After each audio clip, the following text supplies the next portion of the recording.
O software foi desenvolvido dentro do Laboratório de Imagens e Sinais do NUTES da Universidade Estadual da Paraíba.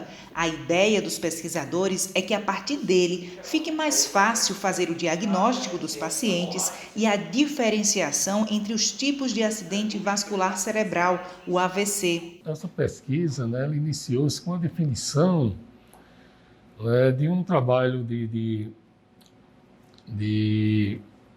mestrado, de dois alunos aqui do nosso programa de pós-graduação em tecnologia em saúde. Então, em parceria com o NUTES, juntamente com a nossa equipe de pesquisadores aqui do LAIS, o Laboratório de Análise de Imagens e Sinais, a pesquisa se deu pelo fato da necessidade do atendimento emergencial em casos, especificamente, de pacientes acometidos de AVC. O paciente que chega na emergência com quadro de AVC agudo, ele apresenta normalmente um quadro clínico muito característico dessa doença e deve ser atendido o mais rápido possível para se definir principalmente o diagnóstico diferencial de que tipo de AVC está acometendo aquele indivíduo. Então, para a gente ter esse diagnóstico, é necessária a realização de um exame de tomografia computadorizada.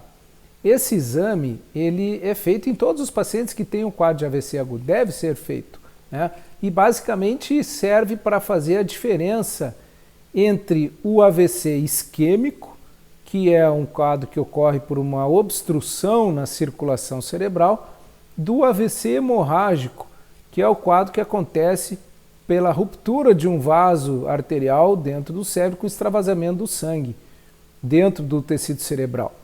O quadro clínico muitas vezes é semelhante nessas duas doenças, então o diagnóstico diferencial é feito através do exame de imagem, através da tomografia. O problema é que nós não temos profissionais treinados especificamente para a interpretação de exames de imagem, principalmente de neuroimagem, na maioria dos hospitais do Brasil. E muitas vezes esses pacientes com AVC agudo são atendidos por colegas médicos que não têm uma formação específica para isso e se sentem até inseguros em definir realmente um diagnóstico diferencial, que é importantíssimo para se instituir o tratamento correto, a terapêutica correta. Além do que, quando se trata de um AVC isquêmico, o tempo de tratamento, inicialmente, ele é muito curto. Ele é em torno de 4 horas e meia, desde o início dos sintomas até a instituição do tratamento adequado para tentar restituir a circulação cerebral na área afetada. Então, o diagnóstico é muito importante. São 6 pesquisadores do Núcleo de Tecnologias Estratégicas em Saúde que trabalham presencial ou remotamente no processo de otimização do software. A plataforma recebe o nome de SDAC AVC. Nós utilizamos uma técnica, uma sub-área da inteligência artificial chamada aprendizagem de máquina. E essa aprendizagem, nesse processo de aprendizagem de máquina, a gente transferir a experiência do profissional, do especialista, para o computador. Então, isso é feito através de um processo de treinamento da máquina. Então, nós apresentamos para esse computador, para esse modelo que está sendo desenvolvido, vários casos e rotulamos. Esse conjunto de características aqui, de informações, representa um AVC hemorrágico. E esse conjunto de informações representa um AVC isquêmico.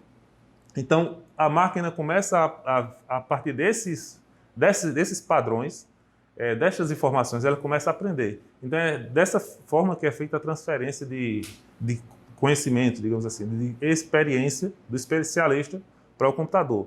E a partir desse treinamento, quando apresentamos um novo paciente com características de anamnese e de imagens diferentes, ele consegue, a partir daqueles padrões que ele aprendeu, identificar se seria uma isquemia, uma hemorragia ou uma hemorragia do tipo subaracnoide.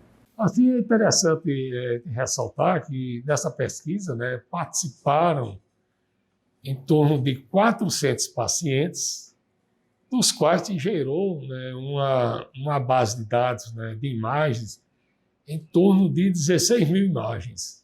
A plataforma está em fase de testes em hospitais parceiros para então seguir o processo de patente. A partir de agora, né, o software em si, ele está no processo de validação. Tá? Então, após esse procedimento de validação pelo especialista, normalmente esse procedimento de validação ele é feito, né, por uma equipe médica. Né? É feito por uma equipe médica. Então, eles, né, comparam, né, a classificação realizada pelo software e pelo padrão ouro, né, faz a comparação com o padrão ouro que eles utilizam para diagnosticar o paciente, né, com um quadro, né, dessa natureza. E após esse procedimento de validação, né, o software em si vai passar também por alguns ajustes. Esses ajustes, né, serão definidos após o procedimento de validação da equipe médica. Né? Outro processo em si, né, é a melhora do interfaceamento, essas coisas, né, vai passar por um teste de usabilidade. Só após isso, né, com injeção de novas funções, é que o software vai estar disponível. Eu acredito, acho que deve levar aí pelo menos aí mais uns 6 meses, né, para que se tenha, né, o uso do mesmo. Ele vai impactar assim, diretamente, né, o uso dele, né, no interior do estado, né, ou seja, nos pequenos centros, não nos grandes centros médicos, né, mas nos pequenos centros, onde normalmente, né, não há médicos especialistas, né, em determinadas áreas. Então, um plantonista lá no hospital do interior, quando recebe um paciente com um quadro desse, o software em si irá o ajudar bastante, o auxiliar, né, no diagnóstico.